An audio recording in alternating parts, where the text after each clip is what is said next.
What up, good people? It's your boy Scoot Drop, aka ScooterRay.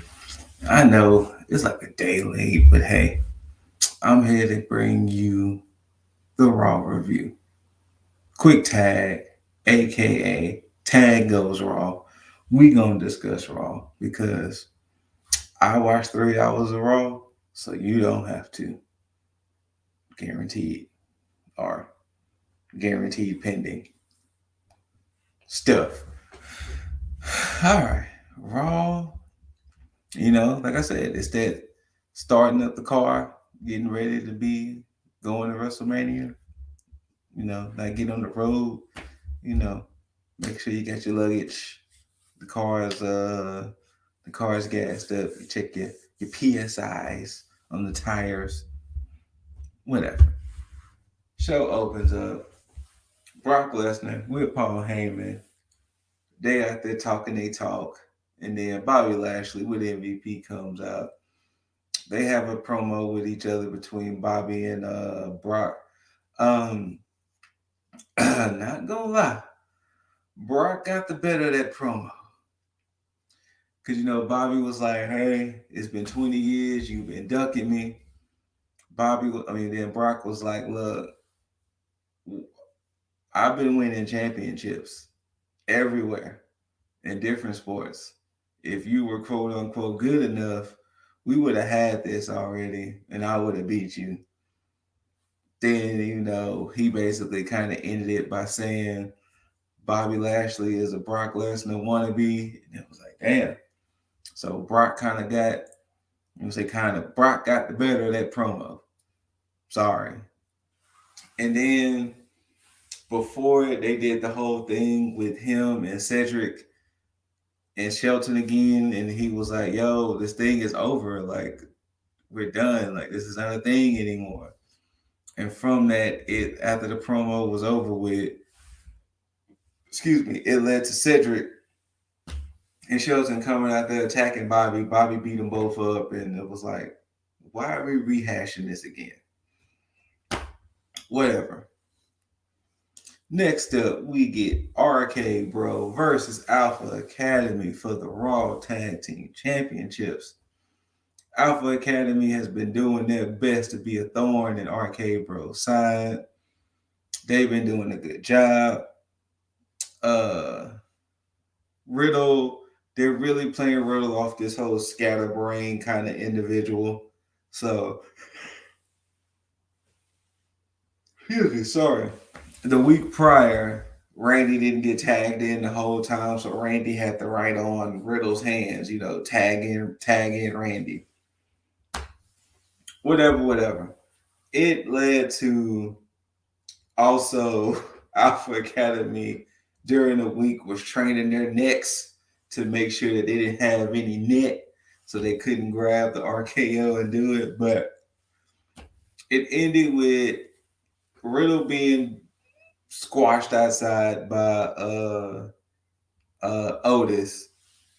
A nice little blind tag they did, which ended up getting Otis in the ring, and he basically hit that good power slam he does on Randy. 1, 2, 3, new tag champs. Alpha Academy does it, y'all. They got it. Before we get a promo with Damian Priest saying he's entering the Rumble because he wants to be in the Rumble, then he wants to actually go to the Rumble as United States champion, win it, go to WrestleMania as US champion. Now he would just have to find which champion he wants to challenge. Then Prophets and Priests were back there, and they was all like, "Hey, what?" The Prophets were like, "Hey, what version of you gonna get tonight? Are we gonna get Damien? We gonna get Priest? What we getting?"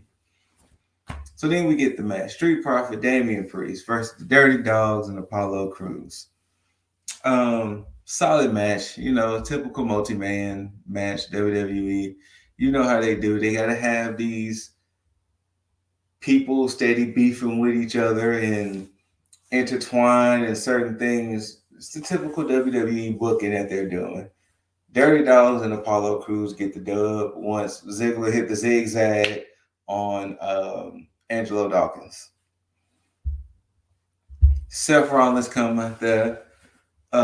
speaks on his upcoming match with Roman, and how he's gonna get the belt and so forth and so on. And from that, Biggie comes out and he's like, "Yeah, I'm entering the Rumble, and I hope you do win, Seth, so that way I can win the Rumble, and then I can go to WrestleMania and beat your ass, and become world champion again."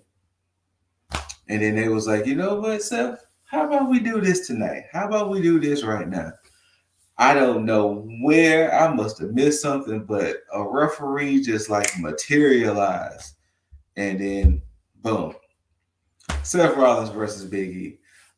This would have been a good example of how their match could have went at day one had it stayed 1-on-1, but so they got bogged down with ended up being a fatal 5-way. But wasn't a bad match. Of course, TV match. Um, it was booked to make Seth look strong going into his match. So, he ended up coming up big with the curb stomp. 1, 2, 3. He beats E.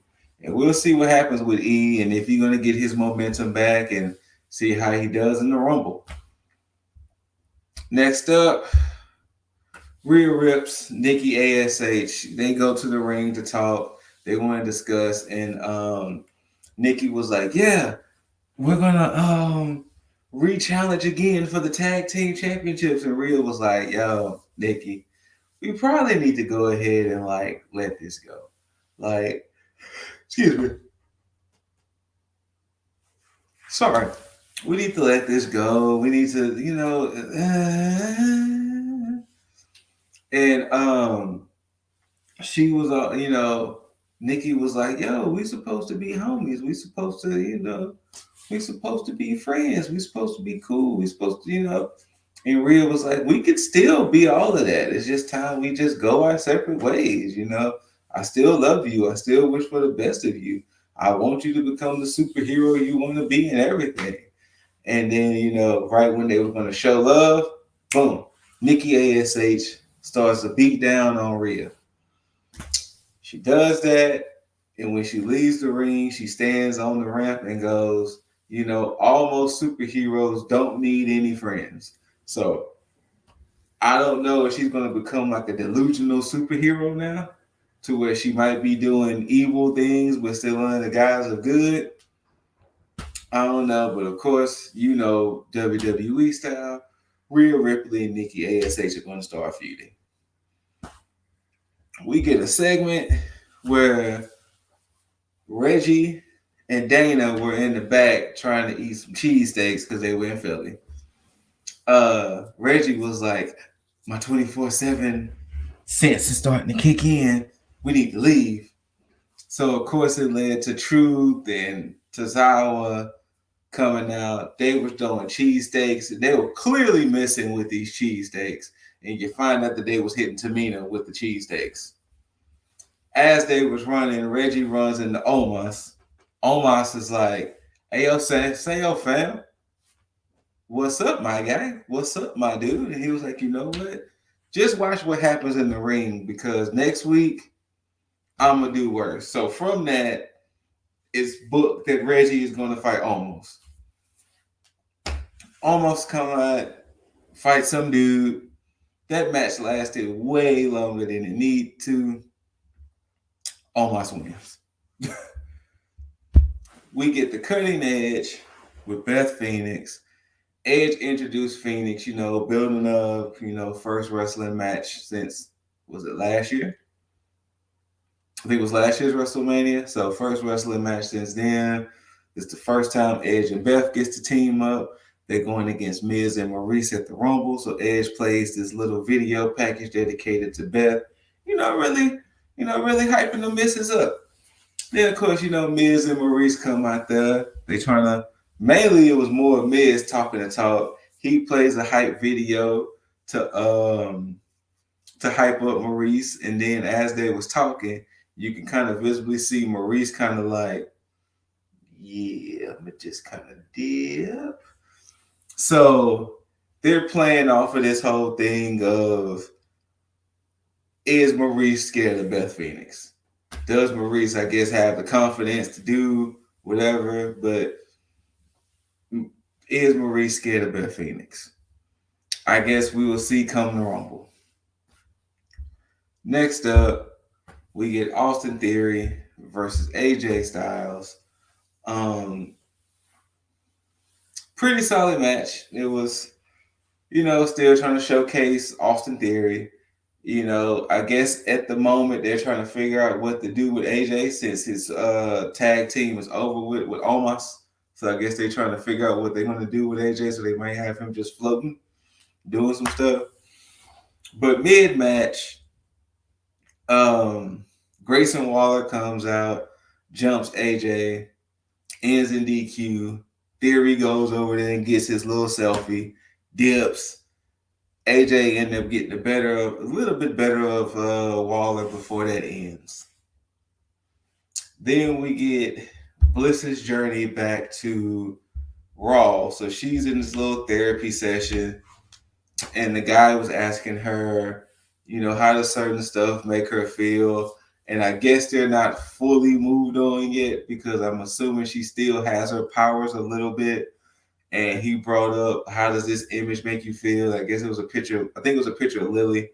And then it made a flashback to when Charlotte ripped up Lily and her spazzing out. And then from that, she spazzed out and started destroying the doctor's office. So, yeah. I don't know if the plans to try to bring Lily back or what, but yeah, that's what happened. Throughout the night, we got promos from Bianca, promos from Doudrop, promos from Liv about, they want the title, this, that, and the other. Doudrops make the most sense because she's like, fam, Becky already fought them. Like, where's me? Have somebody else come do this. And before that, Becky comes to the ring to view the match. So she's out there. And like my brother said, Becky's fashion sense is a little cattywampus. That's my quota. It's a little cattywampus. It's a little all over the place. It's like sometimes, okay. Sometimes it's like, Becky, what the hell are you wearing? Like, does big time Bex means that you're gonna just be dressed outlandish? Because at least when Seth was doing it, it was outrageous and it was still in the vein of the character and it wasn't too just crazy. But now this is like, what is you wearing, girl? But hey, main event time, triple threat. Once again, not a bad triple threat, not a bad match. Women's got their spots in, they was doing their thing. This is where it got a little interesting to me. So towards the end, Bianca hits the KOD on Liv. Then Becky goes in and starts beating up Bianca and basically kind of took her out the match. Doudrop hits the finish. She gets the title shot. Then Becky tries to go in there and fight Doudrop, try to hit the manhandle. And, Doudrop was like, nah, fam, I ain't like these other females. You ain't going to just be hitting me with your moves like that. So now they're going to try to play into the whole, can Becky's offense take out Doudrop, especially with Doudrop being a bigger opponent. So they're going to try to play into that whole aspect. We'll see come Rumble, or maybe, prior, they try to pull some little slick shit like WWE does. But most likely at Rumble, we'll see, because I don't think Becky will lose the belt at Rumble. It's a pretty safe bet to have her with the title going into the road to WrestleMania. Going into WrestleMania, it's safe for her to have the title. Let's be honest. Safe bet. That was Raw on the whole. Like I usually try to do. Try to give it to you in about 15 or so minutes or less. And I did that. Shout outs to the bros, Lip Dizzle, Jaeger Bombastic. Once again, I had to apologize. For some reason, my satellite feed went out. So I couldn't watch it in real time. So that's the reason why it's technically a day late. Might be almost 2 days. We'll see, depending on how fast this uploads. Like, comment, let us know below what you think. What the best thing you could do? Truly the best thing? The best thing to do? Subscribe. We're gonna have content. Just that's all content being thrown at y'all. 2022 is gonna be an exciting year, and we want y'all to take that journey with us. For those who are already in, appreciate y'all, love everything. To the bros out there, that little too sweet there, bow. Once again, thank y'all for watching. Thank y'all for tuning in. And like I say, I watch 3 hours of Raw, so you don't have to. Don't forget, everybody, the most important thing you could truly do is tag out. Peace.